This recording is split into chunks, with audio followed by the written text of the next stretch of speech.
We've set a foundation, and now we begin to see a little bit about the inner workings of God. You know, God's in the details. God's the God of order. And now He's going to begin to show us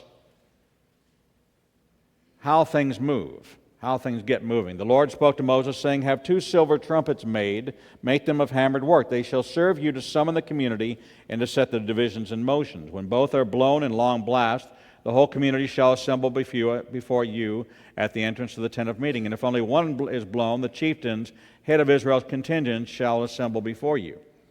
2 instruments were blown by the priests, but not the Levites, although the Levites became the official musicians for the nations. This was a call to action. How many are waiting for the trumpet blast?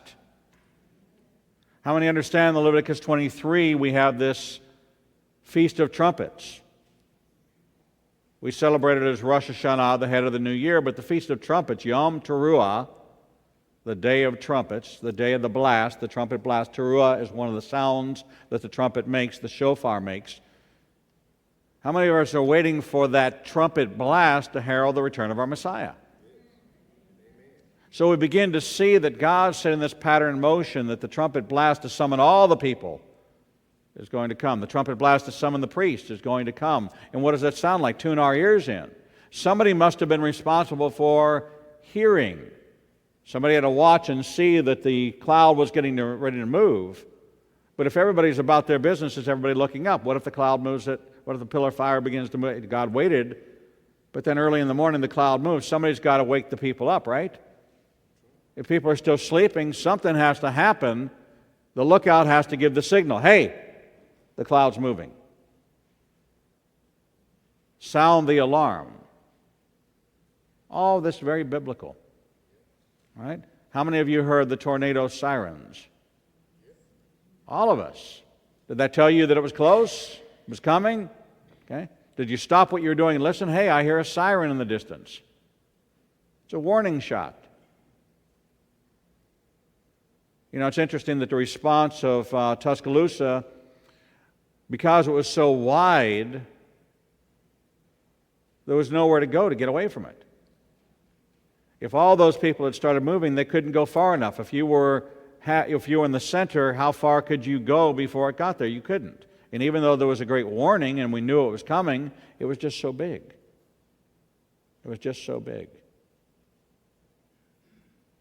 And so it's important that we listen to sirens and alarms and horns. Now, Laura will tell you if you're driving the car with me, somebody honks their horn, I'm going, why they're honking at me? Right? You know, but do we do that? We tend to, if there's a police officer with his lights going, don't you immediately get that, I wonder what I did? Right? Why is he after me? And then he goes right by you, but you still have that little adrenaline, don't you? You still have that little kick that says, I didn't think I was doing anything. All right? We don't really rest in that innocent zone, do we?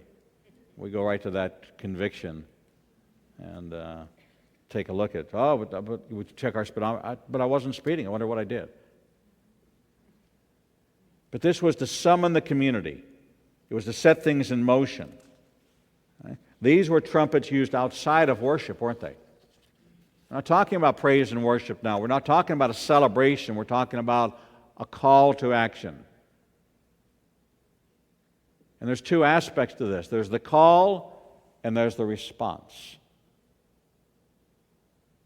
Isn't that what this season's all about? Isn't this what this tornado was all about? There was a call and there's a response.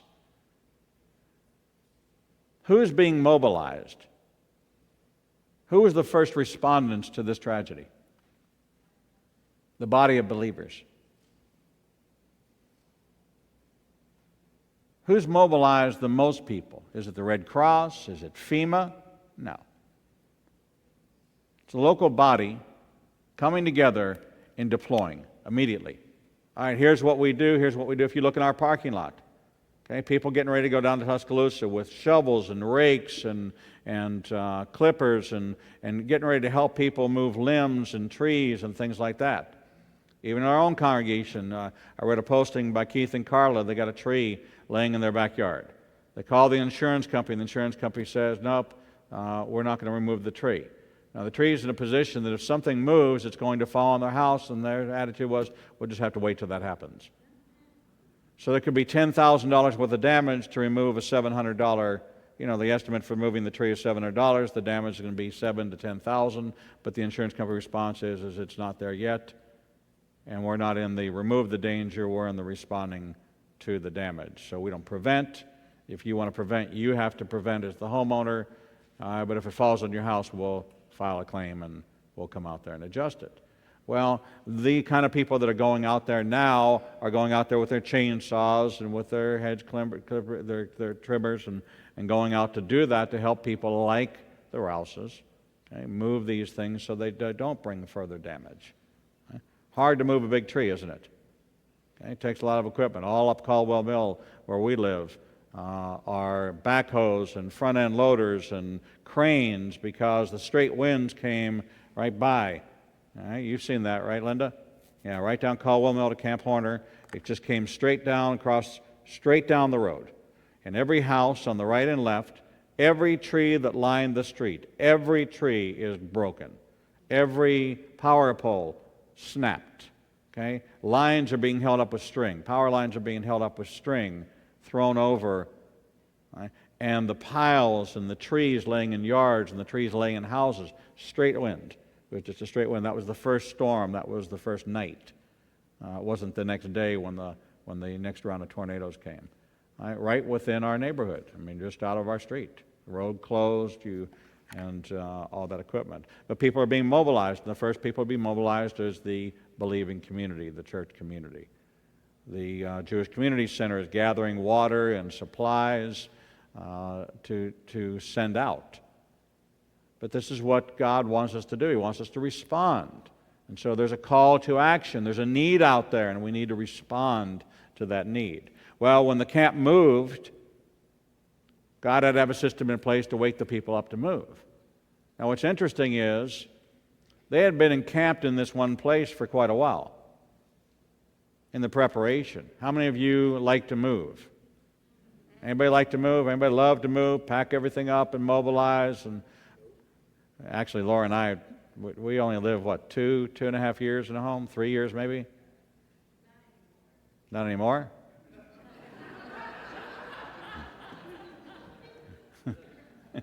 I mean, we got something changed? Yeah, we're going to stay? Well, we always stayed. I mean, we were in Georgia for years, but we just never in the same house for very long. It was,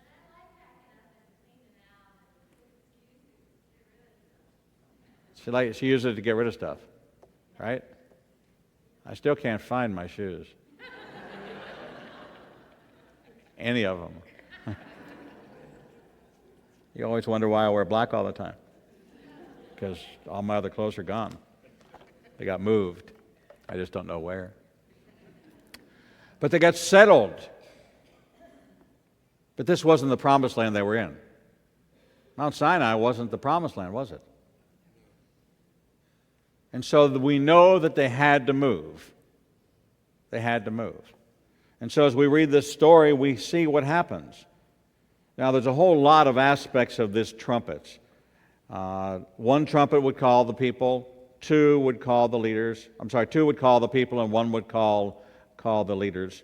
When it was time for the camp to move, the trumpets gave the signal for each set of the three tribes to march, beginning with Judah, Issachar, and Zebulun at the east end. They'd also sound an alarm that commanded the soldiers to prepare for battle. What's our perception of who these people were? This was Israel encamped around. This was the remnant, if you would, of what God brought out of Egypt. But what were they? Technically, what were they? They were an army. They were going into battle. This was a military deployment. This is why they had the 12 divisions and the order and the marching orders. Now, in the military, if you're deployed to, let's say, supply depot, and that's where your division or your unit is deployed to, supply. Oh, but I was trained to shoot and to fight, and I want to go fight. Well, I guess you can put in for a transfer, but until that transfer comes, you're deployed to supply. Otherwise, you're AWOL. You're absent. You didn't show up for duty. You got to go where you're deployed, right? You can't say, but I don't want to go there. I really wanted an assignment over here. I really wanted to go to a base in Hawaii. And they send you to Alaska. But I don't want to go. Didn't matter. You went. And so God established an order, and He deployed in a particular manner and means because it was military precision. Where do you think we get our military attitudes, our military precision? Some of the greatest books written about war are about battles in the Bible, strategies used in the Bible, organization used in the Bible. And here we have a group of approximately 2 million, a 2 million man army.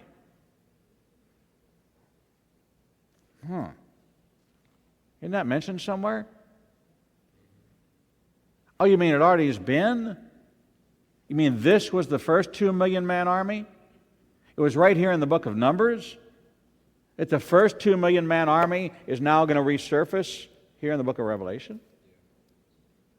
Oh, not so far-fetched, is it? If we take a look at it through God's eyes as to who this was. Because Sinai wasn't the promised land. They hadn't arrived. They had just begun. And the path in which they were going to take was a circuitous route led by who? Led by God. But it all began, the mobilization began with the trumpet blast. What about our mobilization? When's it going to begin? At the trumpet blast. Where's our deployment going to begin? At the coming of the Messiah, at the trumpet blast.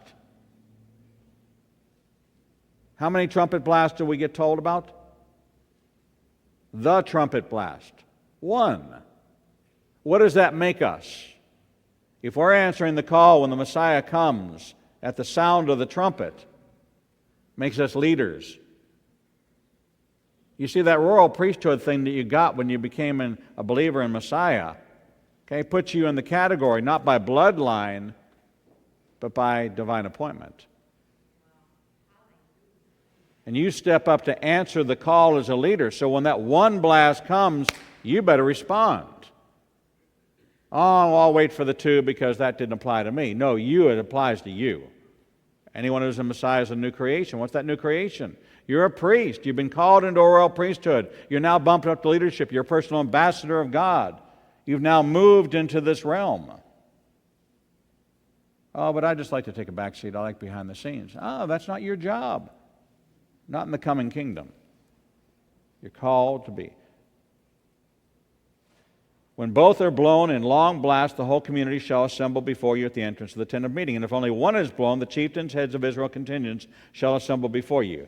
But when you sound short blasts, the divisions encamped on the east shall move forward. And when you sound short blasts a second time, those encamped on the south side shall move forward. Thus short blasts shall be blown for setting them in motion, while to convoke the congregation you shall blow long blasts, not short ones.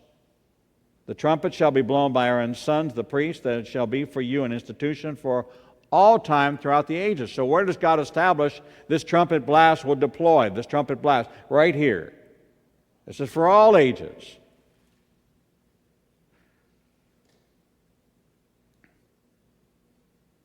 So for those that say the dispensations, I don't really understand all that dispensation stuff, but where was this dispensated? Where was this replaced? Where was this fulfilled and set apart? See, there's certain things that when you take this pick and choose theology and you say, oh, well, this is no longer because this has replaced it. Which of the all-time things? Is it all the all-time things? Is it some of the all-time things? Is it, oh, this one's forever, but this one's not? How do I pick and choose? Which are the forevers? Which are the everlasting covenants? And which are the everlasting covenants until I say that they're not? How do we pick and choose in God's economy what's for all time and what's for sometime all time? This is an instruction about the trumpet blast. Oh, well, I'm going to pick this one because it means that something good's going to come when Messiah comes because that's the trumpet blast. But these other things that are for all time aren't really for all time because I don't like them anymore. I want to replace them. Well, how can we replace the foundation? How many of you have ever had a house where your foundation has been replaced? Isn't that called demolition?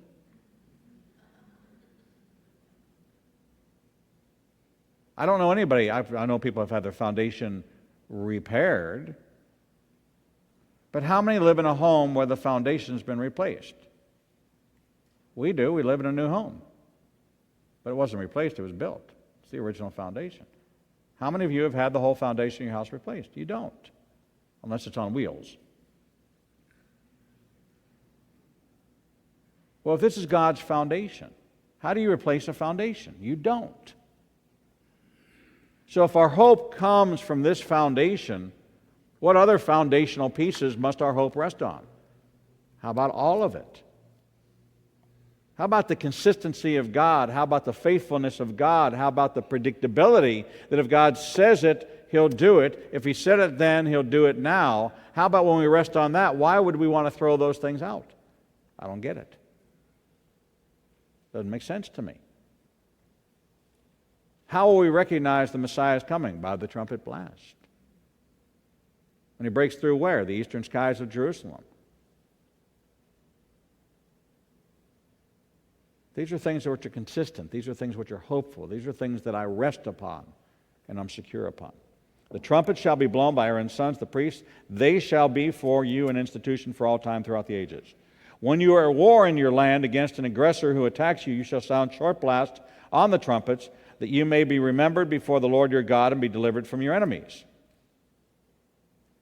Remember that story about marching around the walls of Jericho. And then what do they do at the end of it? 7 times, and then what? Trumpets blast. Yes, Chad. You're making a distinction between the short blast and the long blast. Is there a different, I know there's different sounds that the shofar can make, so what's the difference? What's the terminology? Is it one a teruah and... Well, what you're talking about is shofar blasts, different than the trumpet. The trumpet, okay. The silver trumpet and the shofar are not the same thing. Okay. Silver trumpet and the shofar are not the same thing. The sounds they make can be similar, right? But now we're not talking about a trumpet with keys. That's a modern.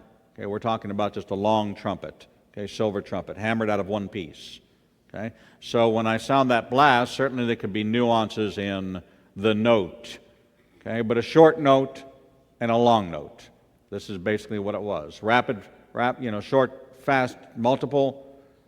Right? And so in the trumpet, in the shofar, we have the teruah with the shevarim, tekiah, and we have the long and short and the staccatos, okay, which replicate. But then there's so many more. Okay, so many more, and we don't really understand all of them. There are a couple of experts. Walt Lunsford, his gifting is shofar. The guy up in Pennsylvania, Laura, do you remember his name? Don, was it Don? I forget the guy that travels with Paul Wilbur a lot, who's a professional shofar. This is his instrument. He had... Is it Don Moen? And I thought that's what it was, but maybe it is, maybe it's not. But he's studied this, and he's writing a book about this, and I think he may have already written the book to get to study it. There's things that in the extra-biblical realm that we begin to assign. We know Yom Teruah, the sound of the Teruah. Yes? Laura needs a microphone. Always Laura needs a microphone. Thank you. In Hebrew, this word from Numbers is Hatzasera. Spell it. English spelling? Mm-hmm. Chatsotsera. Hatzosera. Okay. And trumpet from the animal is shofar. So this is a different instrument. Correct. Thanks. Correct. Today, the closest replication to this would be the bugle. So you have a... Raise your hand, get a microphone. Wait a second, raise your hand, get a microphone. There you go. We want everything on the CDs so that other people, when they listen to it, they can hear it. So where did the shofar actually come into play, apart from the trumpet? Great question. What do we use the shofar for? What's a reminder of? The ram caught in the thicket when God sent for the replacement for Isaac. And so that became a symbol to us. And then the ram's horn is a symbol, a reminder of the binding of Isaac. The Akedah is what it's called in Hebrew, the binding of Isaac. And always a remembrance of, that is the pivot point of the redemption, right, of the Jewish people, the protection of the lineage. The redemption of all the Jewish people came through that substitutionary plan. And so the shofar became the sign of victory, the sign of replacement, and has its place. This trumpet began this process in its instrumentation as a signal, but how many people would have a silver trumpet? So the use of the shofar became a means of communication. If you look at a number of societies that sounded signals from mountaintops, okay, about what was coming and difficulty, or call to war, or a warning sign, and we read about that. Right? Sometimes they're interchangeable, but in the deployment of these troops, they're not. And in the temple structure, the silver trumpet was a part of the temple use, okay, not the shofar itself. Okay? Got a hand up here? Got to raise that hand very high so that the ushers in the back can see you.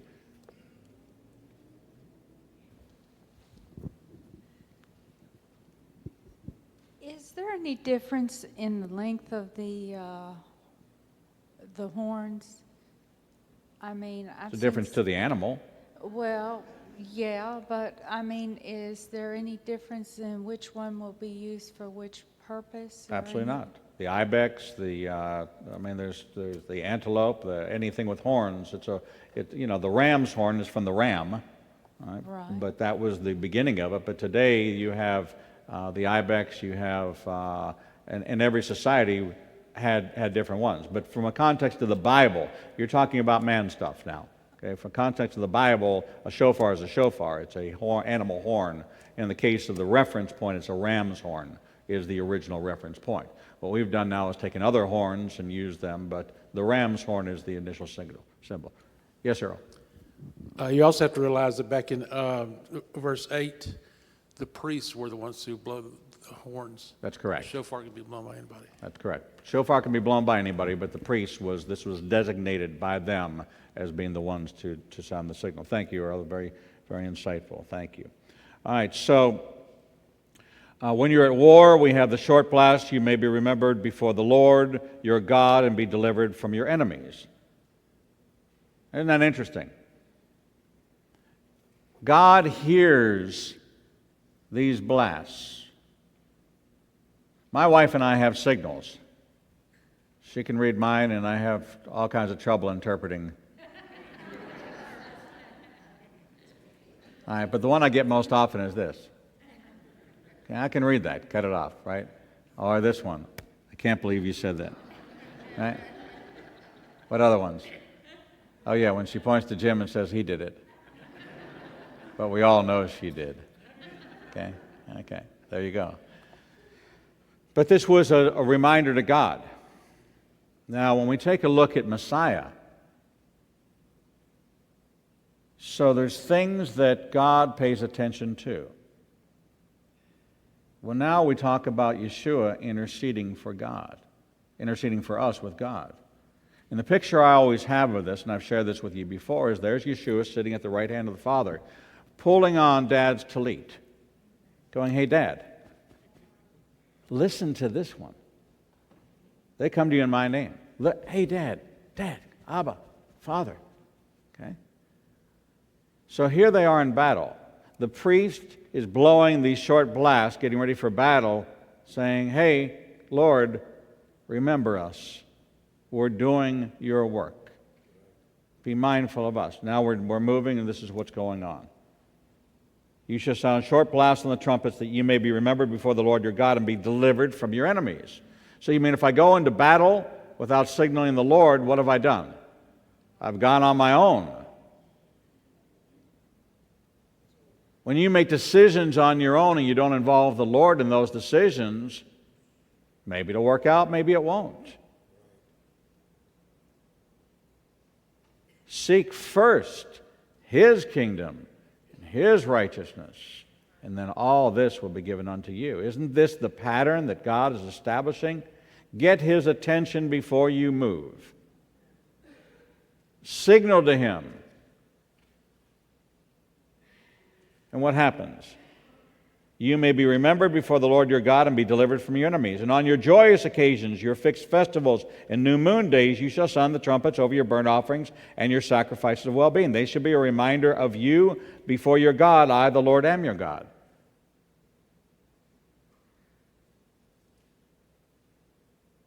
Now, when we think of God in human terms, we think about Him what? Being multitasking, omnipresent, knowing everything.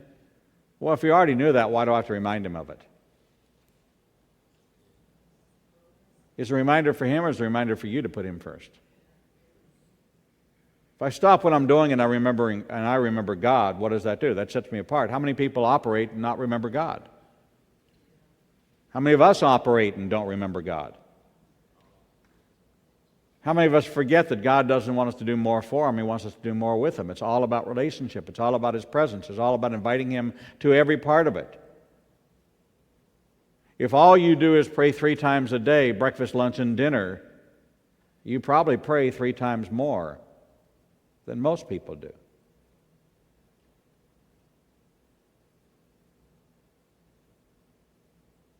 Asking God to be a part of what we do. You know, many of you come down for prayer, and here's what you say to me: Rabbi, agree with me about this. You know what your response is? My response is, I'll let you know. You tell me what it is, but I'm not going to agree with you until I know what it is you want me. Don't tell me to agree with you. I'll wait to hear what you have to agree with. If you go to God and say, Lord, I want you to bless this, whose idea was it to go do this? Was it His idea or your idea? Don't we go to God for a blessing on what we've already decided to do? Isn't that a little out of order? Aren't we supposed to seek God first? But if we are headed down a path, God's reminder to us, it's never too late. Never too late to involve Him. He doesn't want to involve Him in the beginning. When it starts to go south, calling on Him and saying, help me out of this, it needs to come with a confession. God's faithful to forgive you for doing it on your own. He's faithful to let you, but you got to admit it. You got to go to Him. You got to confess that, Lord, I know I didn't seek you first. I know I did this on my own, and this isn't working out the way I thought it would be. Can you help me out of this? You may get a yes. You may get a no, and you may get a, you're not deep enough in it. It's not hot enough yet. But calling upon the name of the Lord, you can never go so far as to Him not to give you the way out. You may not like the way out. But if you got yourself in the jam, going to the Lord and saying, hey, Lord, can I get out of it this way? Well, you got yourself into it. Your ideas weren't so great to begin with. Why don't you just let Him get you out of it? Let Him give you the way out. But you have to seek Him for it. In the 2nd year, on the 20th day of the 2nd month, the cloud lifted from the tabernacle. In the 2nd year, on the 20th day. So how long have they been there? They arrived in their 3rd month, right? They left Egypt. Took them 3 months to get to where they are now. All right, so how long were they there? If it's in the 2nd year, on the 20th day of the 2nd month, that's 13 months, less 3, so they're about the 11th month. And God's saying, the cloud lifted. It's time to move. The cloud lifted from the tabernacle of the pact, and the Israelites set out on their journey from the wilderness of Sinai. The cloud came to rest in the wilderness of Paran. When the march was to begin, at the Lord's command through Moses, the first standard to set out, troop by troop, was the division of Judah. In command of its troop was Nahshon, son of Amminadab. In command of the tribal troop of Issachar, Nathaniel, son of Zuar. In the command of the tribal troop of Zebulun, Eliab, son of Helon. Then the tabernacle would be taken apart, and the Gershonites and the Merarites who carried the tabernacle would set out. The next standard to set out troop by troop was the division of Reuben. In command of its troop was Elizur, son of Shedeur. In command of the tribal troop of Simeon, Shelumiel, son of Zerushadai. And in command of the troop of Gad, Eliasaph, son of Duel. Then the Kohathites who carried the sacred objects would set out, and by the time they arrived, the tabernacle would be set up again. The next standard to set out troop by troop was the division of Ephraim. In command of its troop was Elishama, son of Ammihud. In command of the tribal troop of Manasseh, Gamliel, son of Pedazur. And in the command of the tribal troop of Benjamin, Abidan, son of Gideoni. Then at the rear guard of all the divisions, the standard of the division of Dan would set out troop by troop. In command of its troop was Ahiezer, son of Ammishaddai. In command of the tribal troop of Asher, Pagiel, son of Okran. And in command of the tribal troop of Naphtali, Ahira, son of Enan. Such was the order of march of the Israelites as they marched troop by troop. Now, we've seen this before several times outlined for us. It's kind of interesting that the method of teaching God uses is He tells you what He's going to do. He tells you while He's doing it, and then He tells you what He's done. Why? Because that's how we learn, and we learn in threes. We have to hear something 3 times before we really begin to put the pieces together. We hear a song 3 times, we start to get the words. We hear things 3 times, we have to say things 3 times, we have to experience these things 3 times before we get it. So instruction is that way. If you ever had a Jesuit teacher, somebody came out of the Jesuit order, I think all of us at some point in our life have had some kind of dealings with teaching, whether or not it's church-related or even community-related, where you have somebody who came out of a Jesuit school. That's their method. They tell you what they're going to tell you, then they tell it to you, and then they tell you what they told you. Well, when I train my salespeople, it's exactly how I train them to sell. Tell your customer what you're going to tell them in your presentation. Here's what I'm going to tell you today. Then tell it to them, and then remind them of what you told them, because then they're already familiar with it. When I used to send people out on interviews, I would tell them what the building looked like. When you arrive there, you're going to walk into a lobby. The carpet is green. When they'd get there, I'd have them call me. Tell me what you see. Oh, I'm the green carpet. They're now so familiar with it, it's as if they had been there before. This wasn't their first visit. And it put them at a comfort level that other people didn't have because they were so well prepared. Because they knew what the parking lot looked like. I told them where to park. I told them what the lobby looked like. I told them who was sitting behind the desk. And so when they got there and they said, oh, there's Bob. Hi, Bob. Bob would feel comfortable, and you'd feel comfortable in your interaction with Bob, that the carpet was green, you walked in the building, you knew what it was all about, because it was a comfort set. Well, God tells us what's going to happen. And then He prepares us. This is the assignment, this is the responsibility. And now what's He show us? That in His order, in His fashion, this is exactly how it was. Because it was all in preparation for the first move. Because once the first move was orderly and everybody saw that it worked and everybody did their part, now they knew that He could move them again and again and again. Had this been a whole design of failure, and they were bumping into each other and things weren't timed properly, well, then we'd be reading a whole different story. But now we see how this worked and how it operated and how it moved smoothly. And the way it was set up was the tabernacle was already in place by the time the people with the sacred objects got there, so that they're not standing around holding the sacred vessels going, I wish you'd hurry up. How long am I going to have to stand here, man? You were supposed to have that done 2 hours ago. But it was timed so that the way the troops were deployed, because God saw the big picture. Now, can you imagine these 640,000 or whatever it was standing around who didn't really know how it was all going to come together? When they got there and they saw it was all in place, go, now I get it. He told me it was going to be like this, but now that I've seen it, when I walk up and I get ready because I'm carrying my heavy load, now I can set it in place because everything's ready. See, there I am in the middle, and I'm carrying this huge ark on my shoulders because 4 of us have these poles.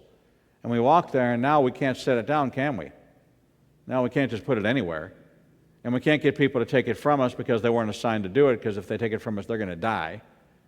So we get there, and everything's in place, and all we have to do is walk up and set it down, and we're done. That's order. And everybody expected it to go that way, and everybody expected it to be smooth. How many of you, when you got to the Passover Seder, found that it be pretty orderly?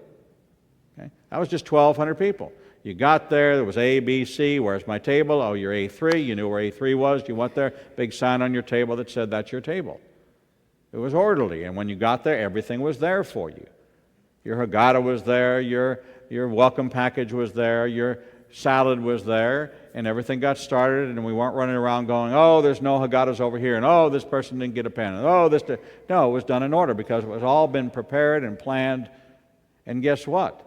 We spent 3 years ago, we spent all the time with the Cahaba Grand people and assembled all their teams and all their people and handed out instructions and talked about recipes and when to bring things out and how to bring things out and what the timing of things would be and how to do this. And we made it scalable so that at 600 and 1,200 there was no difference, was there? It took a little longer to get the food out, but it was twice as many people.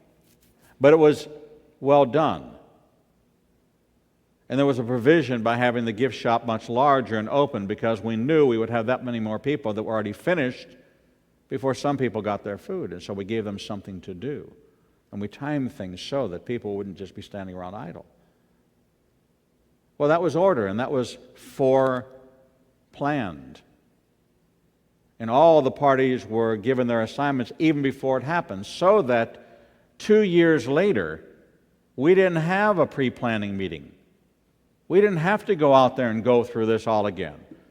I went out there and walked the place and say, okay, does anybody have any questions? They said, no.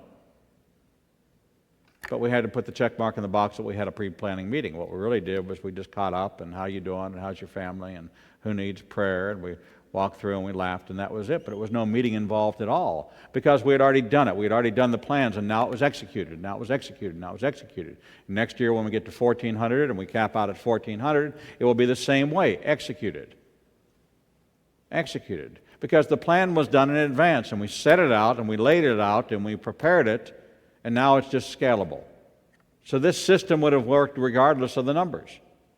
And God wants to show us that if we do this in decency and order, if all of us do our part, we can deploy quickly after 11 months.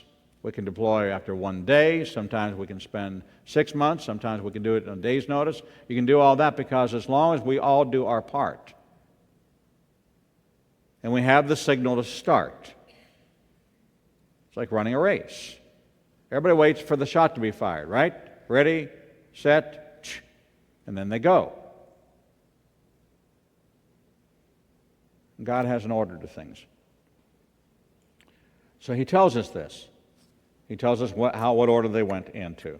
Then at the rear guard of all the divisions, the standard of the division of Dan would set out troop by troop, and command of its troop was Ahiezer. And the last one was in the troop of Naphtali, Ahira, son of Enan, whose name means, my brother is evil.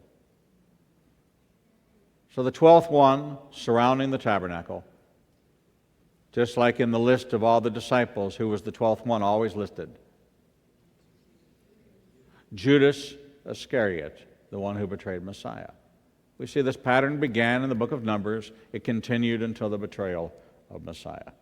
Such was the order of march of the Israelites as they marched troop by troop. Now Moses said to Hobab, son of Reuel the Midianite, Moses' father-in-law, who was also called what? His father-in-law had several names, didn't he? And how many names did he have? He was known as Jethro, and was he known by any other name?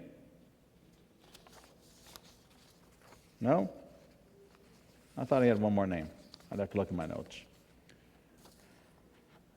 But it's one and the same person. So Moses said to Hobab, son of Reuel the Midianite, Moses' father-in-law, we are setting out for the place of which the Lord has said, I will give it to you. Come with us, and we will be generous with you, for the Lord has promised to be generous to Israel. I will not go, he replied to him, but will return to my native land. He said, please do not leave us, inasmuch as you know where we should camp in the wilderness and can be our guide. So if you come with us, we will extend to you the same bounty that the Lord grants us. At whose instruction was this? Anybody?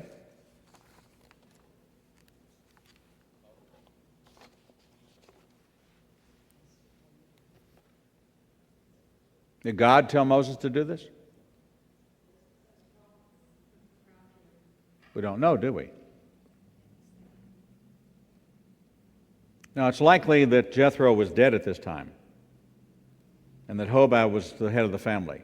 So Moses wanted his in-laws to travel with him to Israel and enjoy the blessings God had promised, but he declined the offer. He preferred to stay in his town. But Moses knew that God was with Israel and the future lay with those who trusted him. He didn't know of any other plan for any other peoples, did he? Now, you're married into the family. Is that part of your inheritance? They become part of your family. Do in-laws play a part in your life? They do play a part in your life. How do we know? What future story is told about in-laws and relationships? We know the story of Ruth, and we know the story about these families, and we know about kinsman redeemer, and we know about brothers and all these relationships. And it's important that the family that God builds, if you become one with your wife, what does her family become to you?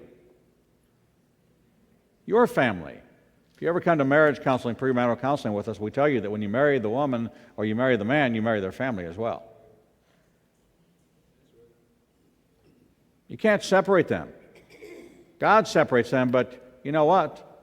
If they have a relationship, you can't reject the family. Oh, I'll take you, but I don't want anything to do with your family. Now, the other part of that is that you marry them to a certain degree, but they don't come live with you unless that's the family plan. You don't take them all, brothers and sisters and everybody, and take them to raise. It's, you're supposed to leave. Leave. Go make a life of your own. Still have a relationship and still have family relationships. Okay? And have them go places with you and involve them. You don't separate yourself from them. That's not that you leave them behind completely and separate yourself from them. But there's a balance there. It's an important balance. And so Moses, in his natural inclination, logical inclination, says, you know the good places. Now, who was leading him? Was it a man? Was he hiring a guide to lead them? Who was actually leading them? God was leading them. So how many of you heard about the aimless wandering of the Jews for 40 years in the desert? Come on, raise your hand. Raise that hand up high. Raise that hand, those aimless, wandering Jews. Had God not been involved in the process and Moses went out and recruited the guide, and they all got lost, I'd buy into your assessment. But who led the way? God did. How many have heard the expression mosey along? Very anti-Semitic. It's as if Moses was an aimless wanderer. How many of you have the perspective that Moses, because of his disobedience, did enter the promised land? How many of you have been taught that? Raise your hand high. So he wasn't on the Mount of Transfiguration. He wasn't there with Elijah. He wasn't there with Yeshua. What was that? Was that in Philadelphia? Where was that mountain? Israel. I guess he made it after all. See, in our natural perspective of life, and our natural perspective of the Bible, we say, nope, he didn't enter it the way we would determine he entered it.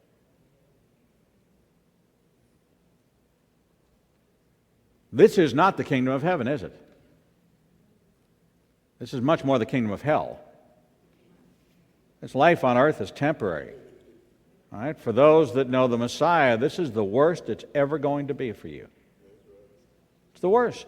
This will be the only hell you ever know. And for those that don't come to faith in Messiah, this may be the only heaven that they ever know. And it's a decision that we have to make. So what do we consider the promised land? What's the promised land for you? Is it the kingdom of heaven? So how do you want to get there? What you want in the final analysis. You have to read the whole story. The final analysis, there was Moses standing there with Elijah. And the Messiah.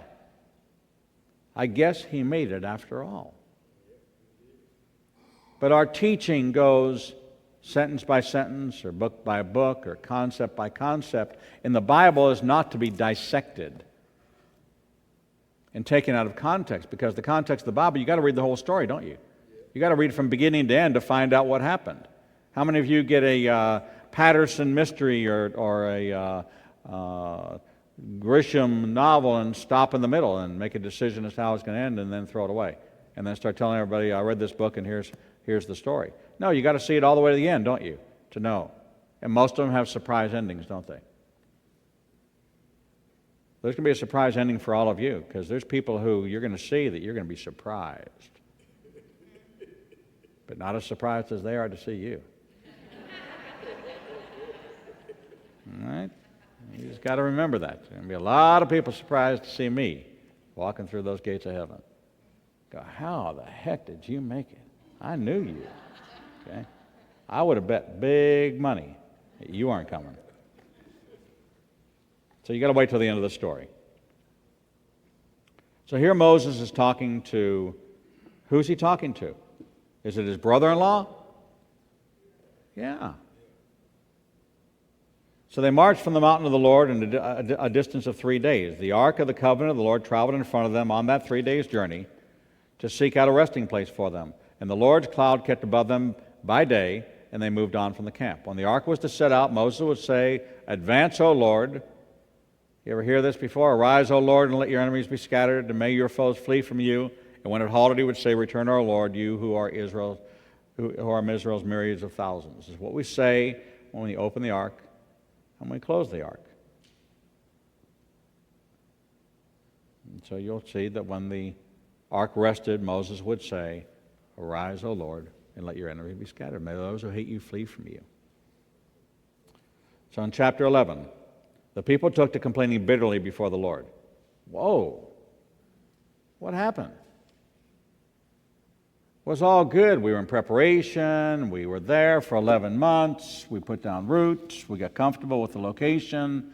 We had a little mountain view, a little mountain chalet. We were there in the valley. Things were nice. Food was coming. Okay? We put down roots, didn't we? And what happened? Was the Lord not with us? Oh, you got complacent. You got settled. Now you had to move, and now you had to pack up. Oh, it was one thing to tell you about the plan. It was one thing to lay out all the work and to do the work, but while we were there, it was all great, and we'd get along, and, hey, you going to come by my tent for dinner tomorrow night? Sure. You know, come on by. What are we having? Oh, manna. Imagine, what was it, Bubba Gump? Well, we got barbecued manna, we got fried manna, we got, manna on a stick, we got manna fricassee, we got, manna shevets, we got.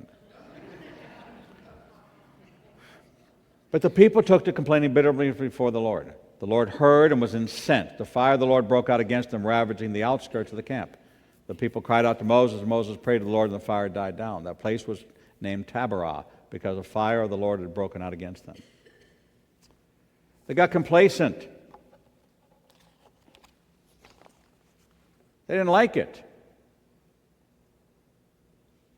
How many of you have heard from the Lord, and the Lord told you to do something, and you didn't like it? Anybody? You didn't like it. Did you do it? Because if you didn't do it, tell me about the chastisement, because that was a whole lot worse than doing it. Consequences always. But in our natural flesh, we think, oh no, I don't have to do this, I don't have to answer this call. But God's fire will fall, and it's a consuming fire. And we're supposed to do it without grumbling and complaining. Why? Either you believe God or you don't. It's just that simple.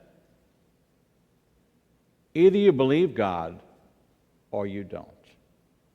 Laura, where were we? Where I just kept ministering that over and over and over again. Were we getting ready to crash a plane, a car, a bus? Where were we? Were we in the Ukraine? Something was going on. And I kept looking over and saying, either you believe God or you don't. I don't know if it was the flight or something, but either you believe God or you don't. Either he was taking them somewhere better or he wasn't. But when we walk by sight, it's easy to complain and grumble. This is harder than I thought it was. This is more difficult. I don't know if I can do this. Seeds of doubt become weeds. Here, the same one that parted the sea and had us walk over dry land. We're not talking about, oh, that was 100 years ago. Oh, that was old history. That was 1,000 years ago. How long ago was it? 14 months ago I did this. 14 months ago I delivered you from the hand of Pharaoh. 14 months ago you saw the last of 10 plagues that I brought upon the house of Pharaoh. I brought flies and locusts and boils and cattle disease and blood and all kinds of stuff.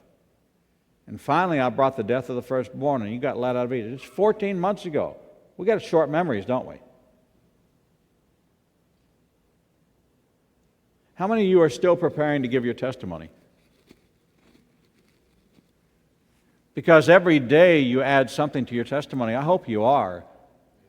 Because you have to be able to give an answer for the hope that's within you. Isn't that your testimony? Oh, well, I was a crack addict and I lived under a bridge 35 years ago and the Lord redeemed me. Well, okay. What did He do for you yesterday? That was 35 years ago. Oh, He hasn't done a thing for me in 35 years. He saved my worthless soul, but that's all He ever did for me. Isn't this the attitude? Okay, well, you delivered us 14 months ago, but what have you done for me lately? Well, let me see. I clothed you. I fed you. I protected you. I trained you. I gave you a purpose. I gave you a calling. I gave you a reason. I gave you a hope. I told you where I was going to take you, how you were going to get there, and where you're going to wind up in a land flowing with milk and honey, the promised land. And the first time I make you move, because I told you it was going to happen, and I prepared you for it, and you were trained up for it. But the first time it happened, it was uncomfortable. Didn't like the new location. We did all that work just to go 3 days, and now we got to sit up again. I thought we were going to the promised land. This is Paran. Ooh. Your idea of promise and my idea of promise and expectation. This is a Days Inn. I thought you promised me a Hyatt. And so grumbling and complaining. Expectation. Expectation. We expect God to do what? Meet our expectation. See, this supports the concept that man created God. So this whole attitude that I don't even know what that it's not the atheists and it's not the agnostics and it's I don't know who they are. They have the theory that man created God to give us something that we could, well, if we couldn't explain something, then we'd just say it was God, because man has to have some explanation for something. But in reality, God created man. And so here's the creation telling the Creator, you didn't live up to my expectations. It's kind of funny, isn't it? I don't live up to God's expectations every single day. But His grace and His mercy and His love and His compassion, I can only reach my hand up this far, and He comes all the rest of the way to take my hand. All the rest of the way. I should complain to Him who does all the work. Oh, it hurts when I hold my arm like this. Oh, how long do I have to hold my arm like this? Your hand's getting sweaty. You're making me itch. Your hand's hot, Lord. I mean, it's not comfortable. I got an itch. Can you let go of my hand so I can scratch because my back itches? Okay. He's gone. This is our attitude about God. You want me to do what? You know, I have other responsibilities, Lord. I can't just leave my fishing net. I can't just walk away. There's taxes on that table. You want me to leave that kind of money behind? Follow you? I got dead people to bury. I got people to say goodbye to. Do you not understand? I got a life. He understands He gave you that life. What do you think He doesn't know about you? And what about our nature? It's a perfect reflection of our nature. Okay, I said your silly prayer. I took your plan of atonement. Okay, I'm in the King of Heaven, but I got things to do now. I'm busy. You want me to do what? You want me to go to services on Friday night and class on Saturday morning, then you want to come back on Tuesday twice? And then you want to come back every morning and hear your word? I got things to do. I'm busy. And then you want me to go help people that are homeless and people that are in prison, and you want me to go take care of kids and widows and orphans. And I got my own stuff. I got my own kids. I got my own needs. I got children. Got sheep. Yeah, God knows all of that. He trusted you because He wanted you to do more. And He loved you enough that He knew you could do more. And He wants to give you every opportunity to feel good about yourself and about His creation and what He's doing. The riffraff in their midst felt a gluttonous craving, and then the Israelites wept and said, "If only we had meat to eat." There's a lot of theories of who the riffraff were. Anybody have a theory on who the riffraff were?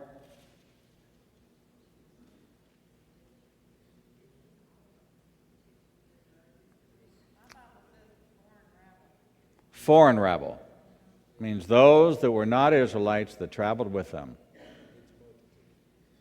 The mixed multitude. The mixed multitude. See, this concept of clean and unclean, this whole attitude that Peter had God not spoken to him and dealt with him, he would have rejected Cornelius, right? He wouldn't have welcomed him. Why? Because the Jewish people were told that anybody that wasn't Jewish was unclean. They're troublemakers. They're going to defile you. They're going to take you out of the will of God. A little leaven will spoil the whole batch. If you become unclean, you have to leave the camp. And so it looked like a better life. We're going to take you out of Egypt and we're going to send you out to the promised land. But now, we didn't bargain for this. We liked it better when we were back at home in Egypt because we had fruit, we had vegetables, we had meat to eat. Imagine what it might have been like for my wife to marry into a Jewish family, raised in a Baptist church. Her mother was a part of that Baptist church for over 60 years. Her father was a deacon there. Say, "Hi, I'm Jewish, marry me. We're going to a Messianic synagogue." Well, God blessed me when somebody said, "Okay," and never looked back. But imagine what it would have been like from a culture perspective, a culture shock perspective, a complete change in venue. And what about if in my ears she had been whispering, "This isn't anything like what I like. I like hymns. That Messianic music kind of freaks me out. That raising hands and dancing around and all that stuff you do. That I know it's in the Bible, but that's just not our way. Okay, I want to go back I want to go back. See, one part of our testimony that you don't know about is that we did go back, didn't we? Went back to noonday. I was sensitive to taking my wife out of something she was comfortable in. But God was sensitive, too, to where He wanted us, and so He brought circumstances into our life that took us right back to the Messianic congregation and never to look back again. But it's a part of our testimony. It's actually a part of Rabbi Solomon's testimony. It's a part of Bethelel's testimony, because we left. We did go back. And neither one of us was happy. I was trying to do something for her, and it wound up that we faced a challenge in our life, and we found our help in prayer in the Messianic synagogue. Because that's where God wanted us. Because He knew the plan He had for us, and it was a plan for good and not for evil, to give us a future and a hope. Because He saw that we would be here doing this work. But if you would have told us 15 years ago that we would be doing this work, what would you have said?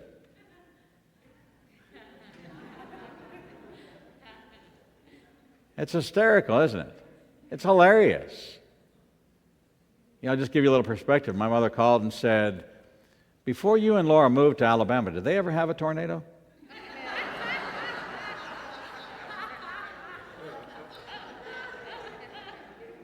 I don't ever remember ever hearing anything about Alabama until you moved there. And now Alabama's in the headlines. Football, tornadoes. What have you two done? And please don't move back to Pennsylvania. That was a mother's perspective. She's pretty funny. You got to meet her. I hope to get her here. Okay, kicking and screaming. All right. Good. All right, we've hit 11:55. Deborah, you ready? All right, good. We're going to take